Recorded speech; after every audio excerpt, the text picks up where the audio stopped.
Saya Ahmad Rudi SKM MKM. Saat ini saya sebagai salah satu dosen pada program studi S1 Kesehatan Masyarakat Universitas Bakti Husada Indonesia. Salah satu mata kuliah wajib yang saya ajarkan kepada mahasiswa adalah mata kuliah konsep promosi kesehatan. Nah, untuk mata kuliah ini izin saya menyampaikan RPS-nya. Untuk CPMK pada mata kuliah promosi kesehatan, yang pertama adalah mahasiswa mampu memahami konsep promosi kesehatan.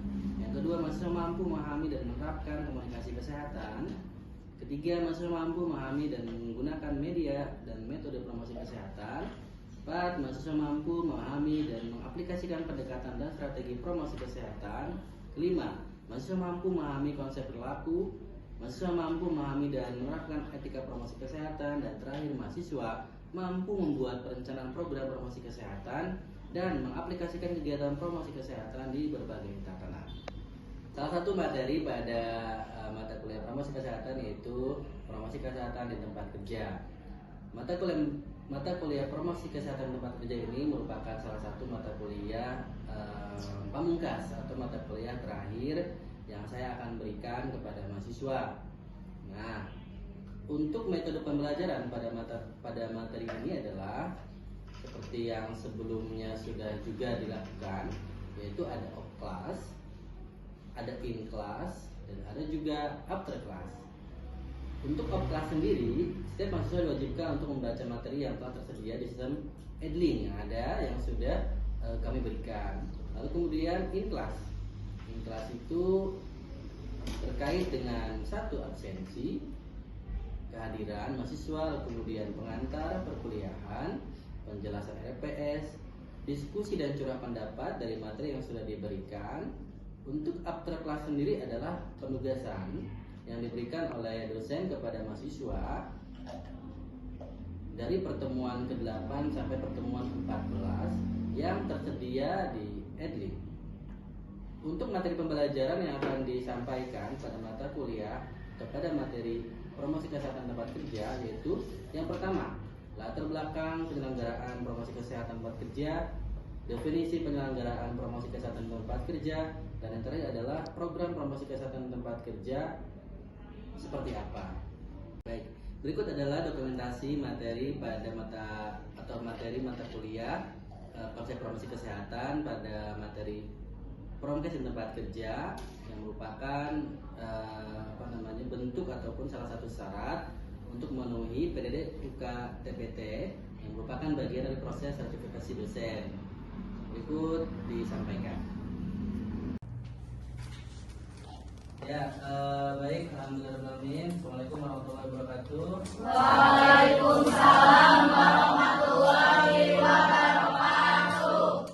Baik, teman-teman semua, pada ini kita bisa bertemu kembali secara tatap muka atau pembelajaran secara offline ya dalam mata kuliah konsep promosi kesehatan ya. Ya, mata kuliah ini sebetulnya memang kita sebelum UTS juga sudah pernah belajar gitu ya. Dan alhamdulillah dari beberapa pertemuan hari ini sampailah kita di pertemuan terakhir ya dalam 14 terkait dengan bagaimana promosi kesehatan di tempat kerja begitu ya. Dan kita mungkin sebelum melaksanakan perkuliahan kita absensi terlebih dahulu ya. Kalian hadir. Lalu kemudian Audia Salsa Hadir. Ayu Indah Lestari Hadir. Cindy Aprilia Hadir. ada. Lalu kemudian dia Hadir. ada Rasa Wardah Hadir. ada Gina Hadir, Pak. Ica Nadia, Hadir, Pak. lalu kemudian Lukmanul Hakim Hadir Pak. Muhammad Idris, Hadir Pak. lalu Nanda Hadir, Pak. Zamilatul, Hadir, Pak. Nindya, Hadir, Pak. Niza, Hadir Pak. Nurul Hasanah, Hadir, Pak. Rati, Hadir. Riri, Hadir. Rizka Melia, Sofiatun Marwa, Hadir. lalu kemudian Yeni, Hadir, Pak. Zawalika, Hadir. Zaskia, Hadir. Zahra, Nur Fatimah. Hadir. Baik, untuk yang selanjutnya atau materi ini mengenai promosi kesehatan di tempat kerja, gitu ya. Seberapa penting sih promosi di tempat kerja? Silakan. Menurut apa namanya teman-teman? Ya, Menjawab. siapa namanya? Fasya. Asia, silakan. Promosi kesehatan di tempat kerja itu penting karena bisa meningkatkan produktivitas, mengurangi absensi, menekan biaya kesehatan, dan menciptakan lingkungan kerja yang sehat dan positif. Baik ya, terima kasih buat jawabannya bagus ya. Jadi pada prinsipnya promosi kesehatan tempat kerja ini sebuah rangkaian ya, apa namanya, rangkaian kegiatan yang tentunya ini upaya-upaya dilakukan oleh bukan serikat pekerja ya, meningkatkan peran sasaran tersier dengan perusahaan dan kemudian tenaga kesehatan dan keluarga untuk membantu para pekerjanya. Jadi tentunya pentingnya promkes juga akan meningkatkan peran sasaran ya. Yang bagaimana kemudian pimpinan perusahaan kan sebetulnya ingin bahwa masyarakat pekerjanya ataupun bawahannya itu selalu bugar, selalu sehat gitu ya. Bagi perusahaan ingin masyarakat pekerjanya ataupun orang-orang yang bekerja untuk dia ya kondisinya ambruk gitu, kondisinya tidak baik-baik saja, tapi kemudian tentunya ingin juga sehat. Nah, beberapa tujuan promosi kesehatan tempat kerja yang perlu kita ketahui. Kalau tadi kan pentingnya gitu ya. Sekarang tujuannya apa sih? Tentunya adalah untuk menumbuhkan perilaku hidup bersih dan sehat di dalam tempat kerja. Yang kedua adalah mengurangi angka kemangkiran karyawan. Ya, kemangkiran karyawan itu ya dari sisi absensi, apakah dari sisi lain gitu ya. Mangkir dalam hal negatif juga bisa itu apa namanya, karena memang dalam kondisi sehat ya bisa produktif kayak begitu. Lalu kemudian membantu menurunkan angka penyakit akibat pekerjaan dan lingkungan kerja, menumbuhkan kebiasaan kerja dan daya hidup sehat, menciptakan lingkungan kerja yang sehat, kondusif dan aman, memberi dampak positif terhadap lingkungan kerja dan masyarakat sekitarnya. Manfaat promkes tempat kerja bagi perusahaan tentunya adalah bukti kepedulian perusahaan pada karyawan.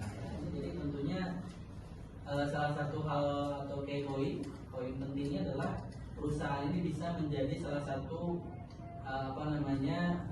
menjadi salah satu bukti ya bahwa perusahaan itu peduli sama peduli terhadap karyawannya, sehingga promkes tempat kerja ini harus berjalan. Yang kedua, mengurangi biaya rekrutmen. Bayangkan ketika misalnya pegawai pada sakit harus ada yang diganti, atau mungkin bahkan sakitnya menahun, sakitnya sudah kronis, tapi tetap dipaksakan kerja, akhirnya ngomong dalam tanda kutip meninggal dunia, harus rekrutmen lagi yang baru belum tentu bisa bisa langsung tune in gitu lah ya, belum tentu bisa langsung bekerja dengan seperti yang sebelumnya gitu ya, oleh citra positif. Nah, bagaimana kemudian kalau misalnya sudah menyebarkan citra yang positif bahwa industri ini nanti akan dikenal oleh bukan hanya saja karyawannya, bahwa industri ini atau perusahaan ini mendukung atau memperhatikan kesehatan para karyawannya, tapi nanti dari luar pun akan berbondong-bondong gitu ya. Kalau misalnya itu sekali kita sampaikan masalah investasi gitu ya, jadi yang investasi ke sana tuh jadi berbondong-bondong ya. Jadi tidak. Lalu kemudian manfaat bagi karyawan, tadi kan sudah dalam manfaat bagi perusahaannya. Apa sih manfaat bagi para karyawan? Tentunya berperilaku sehat di tempat kerja dan di luar tempat kerja. Jadi ini akan menjadi satu kebiasaan yang meningkat. Jadi manfaat bagi karyawan itu kepuasan kerjanya jadi meningkat. Sebetulnya kepuasan kerja sendiri selain ada instrumennya, ada instrumen yang untuk penilaian kepuasan kerja. Kepuasan kerja juga bisa kita rasakan sendiri sebetulnya. Jadi ketika misalnya kita kalau mahasiswa ya mengerjakan tugas dan segala macam, jadi kalau misalnya bisa dan memahami dan kitanya sehat, itu kira-kira kepuasan batin ada gitu ya. Jadi maksudnya kalau kalian bisa mengerjakan tugas dan kitanya ngerti nih, tugasnya ngerti, kitanya lebih sehat, kitanya bisa mengerjakannya, itu kita merasa puas, kita sudah mengerjakan itu dan merasa ya itu insya Allah tugas kita bagus gitu ya. Tapi bedanya kalau kita lagi sakit, kita lagi istilahnya ada demam, ada batuk pilek, itu kan sedikit mengganggu ya progres ataupun proses produktivitas. Lalu kemudian absen juga dapat menurunkan maksudnya, yaitu dia jadi absen itu bisa menurun sehingga yang absen itu tidak ada lagi gitu ya. Jadi ini juga bagian dari itu. Lalu kemudian produktivitas optimal. Jadi bisa kira-kira yang misalnya target-target yang diberikan perusahaan membuat 20 produk per hari ya bisa bahkan mungkin lebih target sampai 22, 23 sampai 30 bahkan. Nah, selanjutnya adalah sasaran promkes di tempat kerja. Siapa sih sasarannya? Yang pertama adalah sasaran primer, manajemen mulai dari puncak hingga manajemen bawah dan pekerja atau buruh itu sendiri. Jadi sasaran primernya yang internal perusahaan itu sendiri gitu ya, dari mulai manajemen puncak gitu ya, seperti siapa, seperti misalnya kalau di kampus itu ada rektor ya, ada wakil rektor, jadi manajemen puncak. Yang misalnya manajemen bawahnya misalnya ada ada kasubag, ada kepala biro misalnya. Lalu kemudian para pekerja atau buruhnya itu sendiri ya, kalau di perusahaan-perusahaan ya yang memberikan pelayanan di tempat kerja tersebut, yang menjadi buruh ya, yang membuat sebuah produk-produk. Sasaran sebenarnya siapa sih ya? Tentunya adalah keluarga, pekerja, dan masyarakat sekitar pabrik.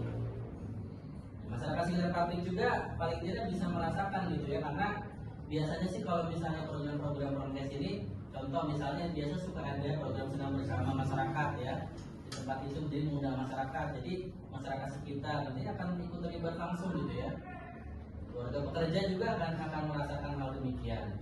Sasaran tersiernya siapa? Mereka yang terlibat langsung dalam pekerjaan namun mempunyai peran yang penting dalam kesehatan pekerja. Contoh yaitu pelaku kesehatan, misalnya seperti kesehatan, kabupaten kota, dan asuransi perusahaan. Biasanya kalau sudah bekerja, seperti saya juga yang sudah kerja di perguruan tinggi ini mendapatkan asuransi kesehatan ya, BPJS gitu ya.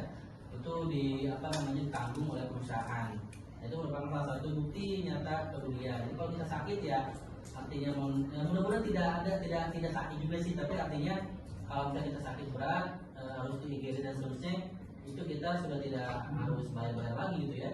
Kita tidak harus bikin bulanan BPJS dan seterusnya. Itu sudah di cover begitu oleh perusahaan. Nah, bagaimana pendekatan dalam promosi kesehatan? Tempat kerja ada pendidikan, kesehatan, ada kedokteran pencegahan, dan juga kebugaran fisik ya. Nah, diantaranya adalah ini merupakan bagian-bagian dari hal-hal yang kita lihat dalam program-program promosi kesehatan tempat kerja. Ya. Strategi promosi tempat kerja itu yaitu adalah dilaksanakan untuk pendekatan pemberdayaan masyarakat, pekerja, BPMP, Perlindungan Healthcare Awards ya. Kemudian untuk mencapai sasaran masyarakat pekerja diperlukan pendekatan yang memang sistemik gitu ya, sistematik, yang mampu mengajak partisipasi dari masyarakat pekerja. Ada beberapa langkah-langkah promkes di tempat kerja. Yang pertama adalah ada satu regulasi, ada analisis, karena tentunya segala sesuatu perlu analisa dulu ya, analisa bagaimana pekerja dan seterusnya, kemudian perencanaan, adanya komunikasi ke para pekerja, karena bagaimanapun sebagus-bagusnya program tanpa komunikasinya yang bagus itu tidak akan sampai gitu ya ke penerima pesannya. Jangan sampai komunikasi program sudah bagus tapi komunikasinya tidak ada. Persiapannya juga harus prepare ya. Ya diantaranya persiapannya itu adalah kebijakannya, misalnya aturan jam 10 pagi itu kan dulu ada di Menkes itu 10 pagi itu dia tidak boleh bekerja, ada semacam stretching ya, senam-senam stretching gitu, kebugaran supaya masyarakat pekerja di seluruh Indonesia ini tetap bugar dalam bekerja. Itu di jam 10 kalau selalu ya. Sekarang saya belum tahu lagi informasi detailnya apakah masih ada atau tidak. Lalu kemudian ada implementasi ya, yaitu implementasi itu kegiatannya gitu ya. Dan terakhir adalah adanya evaluasi dan kontinuitas. Nah, yang terakhir adalah bagaimanapun segala suatu hal yang disebut dengan program kesehatan pekerja itu ada satu kuncinya ya. Jadi hal-hal yang perlu dilihat oleh teman-teman semua yang diketahui. Jadi hal-hal yang perlu dilihat oleh teman-teman semua yang diketahui kunci efektivitas program kesehatan tempat kerja. Yang pertama, menunjukkan keterlibatan dan dukungan manajemen pada program kesehatan. Jadi harus mendukung, mensupport penuh keterlibatan dan dukungan manajemen pada program kesehatan. Melibatkan karyawan dalam tahapan perencanaan program, tawarkan program pada waktu dan tempat yang menyenangkan bagi karyawan. Ya, kemudian membuat tujuan program dan identifikasi kebutuhan kesehatan karyawan, memberikan hadiah terhadap prestasi dan keikutsertaan dalam pencapaian tujuan program. Jadi semacam reward juga, ini menjadi salah satu motivasi nantinya ya. Misalnya kalau karyawan hanya diikutsertakan, dilibatkan untuk program kesehatan, misal senam setiap minggu, tapi tidak ada semacam rewardnya. Misal contoh, yang misalnya ada reward senam terbaik siapa gitu ya. Jadi misalnya nominasi senam terbaik setiap minggunya itu harus ada, supaya ada motivasi orang ikut senam itu ya berharap juga mendapatkan reward tersebut gitu begitu. Jadi ada hadiah. Meyakinkan karyawan bahwa suatu kesehatan mereka adalah sangat penting. Nah, jadi kesehatan itu sangat penting ya, dengan sehat kita bisa produktif. Berikan program yang bervariasi untuk yang mempertemukan kebutuhan karyawan. Kadang-kadang kalau senam aja terus juga itu tidak juga susah ya. Jadi monoton. Kadang-kadang orang-orang itu bosen. Jadi harus bervariasi, misal senam, nanti minggu depannya renang, atau minggu depannya apalagi kegiatan yang lain yang tentunya tidak juga mengganggu aktivitas pekerjaan gitu ya. Lalu kemudian juga mungkin minggu depannya ada edukasi, ada yang lainnya dan seterusnya. Membuat lingkungan tempat kerja mendukung usaha perubahan gaya hidup dan mereka membantu karyawan untuk mengerti dampak dari masalah kesehatan. Ya, saya kira itu ya. Terima kasih. Nanti kalau misalnya ada pertanyaan silakan. Silakan. Nama siapa? Perkenalkan, saya Zaskia Aprilyani. Izin bertanya, tadi kan yang syarat promkes di tempat kerja tuh ada yang dokter pencegahan. Itu maksud dari dokter pencegahan tuh apa? Oke, baik, menarik ya. Tadi kan ada 3 ya. Dalam hal itu ada pendidikan kesehatan, dokter pencegahan, dan kebugaran fisik ya. Ya. Kalau pendidikan kesehatan kan kita barangkali secara kesemasi itu sudah tahu ya. Ini adalah berkaitan dengan misalnya ada sosialisasi kesehatan, prokes gitu ya, penyuluhan tempat kerja, dan juga kebugaran fisik tentunya adalah senam barangkali ya, aktivitas fisik yang memungkinkan para pekerja bisa setiap harinya bugar gitu ya. Nah, kok di sini ada kedokteran pencegahan maksudnya apa gitu ya? Nah, bagus sekali pertanyaannya. Jadi kedokteran pencegahan ini kaitannya dengan upaya-upaya perusahaan untuk melihat ya situasi terkini dari para pekerjanya, itu biasanya melakukan screening dari mulai hipertensinya, diabetesnya. Jadi screening dasar, kesehatan dasar biasanya. Jadi untuk melihat apakah ada masalah kesehatan yang nantinya kalau misalnya ada masalah kesehatan bisa ditindaklanjuti. Jika misalnya ada penyakit menular, itu biasanya sih diisolasi gitu ya. Isolasi itu bukan isolasi di satu tempat di dulu ya, tapi maksudnya biasanya ada di rumahkan dulu. Saya batuk pilek yang memungkinkan nanti akan menularkan ke semua pekerja, ya barangkali nanti akan diberikan obat atau suruh istirahat dulu kira-kira begitu ya. Jadi kedokteran pencegahan ini tujuannya untuk melihat semua kondisi para pekerja. Biasanya melakukan screening ya, screening kesehatan para pekerja di klinik. Biasanya kalau perusahaan besar ada klinik kesehatan, klinik itu yang klinik perusahaan, semacam mini hospital gitu ya, ada dokternya, perawat gitu ya, ada biasanya sih ada orang-orang kesmas juga, tapi di bagian ekonominya ya, orang-orang ekonomi ya biasanya di situ. Itu barangkali ya. Silakan ada lagi, maksudnya sudah cukup? Sudah cukup Bapak, terima kasih. Cukup jelas ya. Intinya sebetulnya melakukan screening setiap ini ya. Jadi saya juga ini mohon maaf apabila misalnya selama program berlangsung ada pertemuan 8 sampai 14 ini ada beberapa hal yang barangkali tidak bisa diterima gitu ya, mohon maaf sebesar-besarnya baik secara sikap, perilaku dan lain sebagainya. Sehingga mudah-mudahan juga ini bisa bermanfaat apa yang saya sampaikan. Kita mudah-mudahan nanti kalau misalnya ada jodohnya bisa ketemu lagi di mata kuliah yang lainnya. Ya, jadi saya kira itu untuk menutup mata kuliah konsep promkes ini. Diakhiri dengan mata kuliah promkes di tempat kerja. Assalamualaikum warahmatullahi wabarakatuh. Waalaikumsalam warahmatullahi wabarakatuh.